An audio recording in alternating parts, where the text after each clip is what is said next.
Hello everyone, welcome back to my channel. আজ দেখাবো তোমাদের বাঁধাকপির তরকারি, যেটা আমি করি। পরিমাণ মতন সর্ষের তেল নিয়ে নিলাম।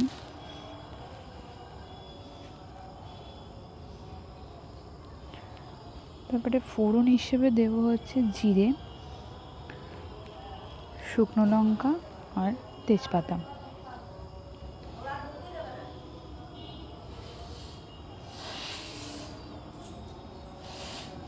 তারপরে তার মধ্যে আলুটা দিয়ে দিলাম, কেটে রাখা আলু। সেটাকে কিছুক্ষণ ভেজে নিতে হবে, একটু লাল লাল হওয়া পর্যন্ত ভেজে নিতে হবে।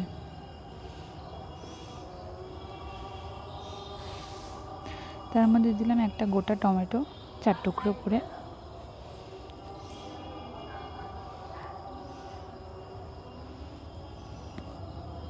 তার মধ্যে আদা বাটা। আমি এটা নিরামিষভাবেই করছি, তোমরা পেঁয়াজ রসুন দিয়েও করতে পারো।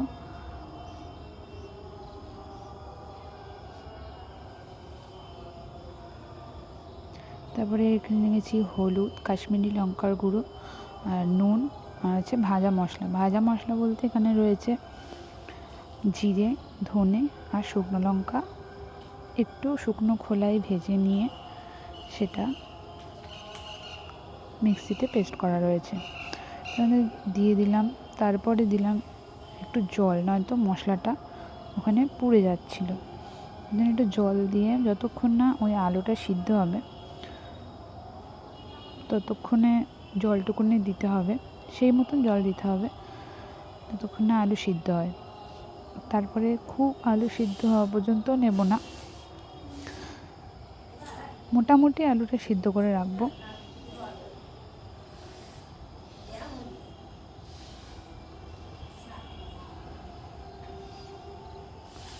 দেখতেই পাচ্ছ অল্প জল দিয়ে সিদ্ধ করছি।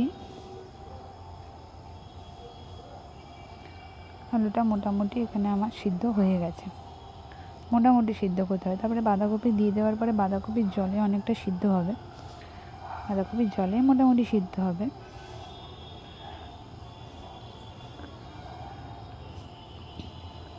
এবার দিয়ে দেবো ওই জল ঝরানো বাঁধাকপিটা।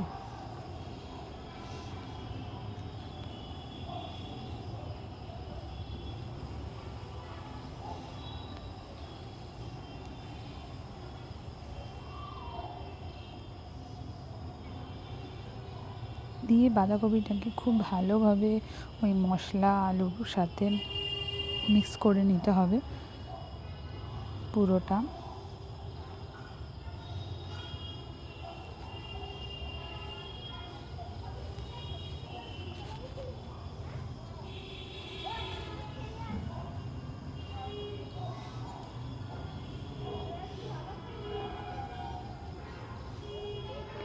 দেখো আমার খুব ভালো করে বাঁধাকপিটা মিক্স করা হয়ে গেছে মশলার সাথে, আলুর সাথে। এবারে এটাকে দেখো জল বেরোচ্ছে, এই জলেই সিদ্ধ হবে, বাঁধাকপিটাও সিদ্ধ হবে, তার সাথে আলুটাও সিদ্ধ হবে আরও। এবার এটাকে ঢাকা দিয়ে রেখে দেবো যতক্ষণ এই বাঁধাকপির জলটা বেরোবে, এবং সেই বাঁধাকপিটা আর আলুটা যতক্ষণ সিদ্ধ না হবে ততক্ষণ ঢাকা দিয়ে রাখবো আমরা।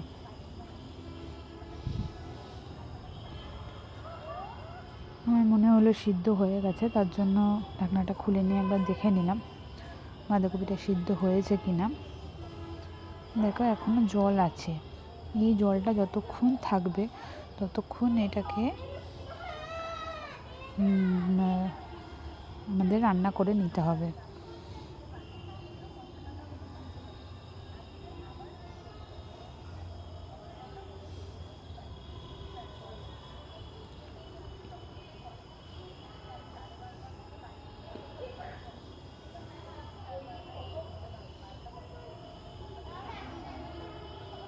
এর মধ্যে আমি এতক্ষণে মিষ্টি দিইনি, কারণ অনেকে মিষ্টি খায় না, কিন্তু আমার মনে হলো এখানে মিষ্টি দিলে ভালো হবে।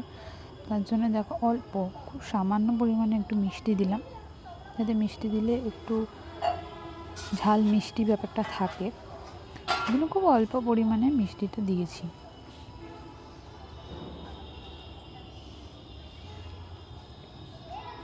তোমরা বেশিও দিতে পারো এই মিষ্টিটা।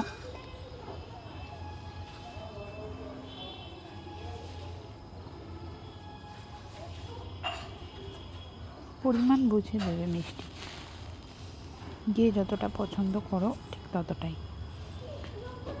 যতক্ষণ না এই জল শুকোবে, যতক্ষণ না সিদ্ধ হবে, তখন নাড়তে থাকবো। দিয়ে জলটা শুকিয়ে গেছে, তারপরেও আমার মনে হলো যে আরেকটু সিদ্ধ হবে বাঁধাকপিটা। আলুটা সিদ্ধ হয়ে গেছে, তার জন্য একটু জল দিয়েছিলাম। সেই জলটা শুকিয়ে যাওয়ার পরে বাড়িতে তৈরি করা গরম মশলা, সেখানে আছে হচ্ছে দারচিনি, লবঙ্গ আর এলাচ। আমরা গুঁড়ো করেই রাখি, তার জন্য ওটা দিয়ে দিলাম। আর দিয়ে দিতে হবে অল্প পরিমাণে ঘি।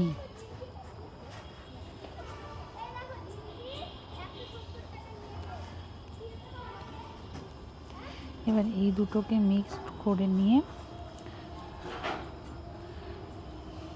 আমাদের দেখো বাঁধাকপি রেডি।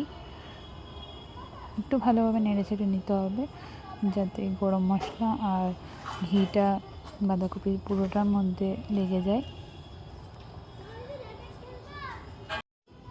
দেখো বাঁধাকপি রেডি। তোমাদের ভালো লাগলে like, comment, share and subscribe করে দিও।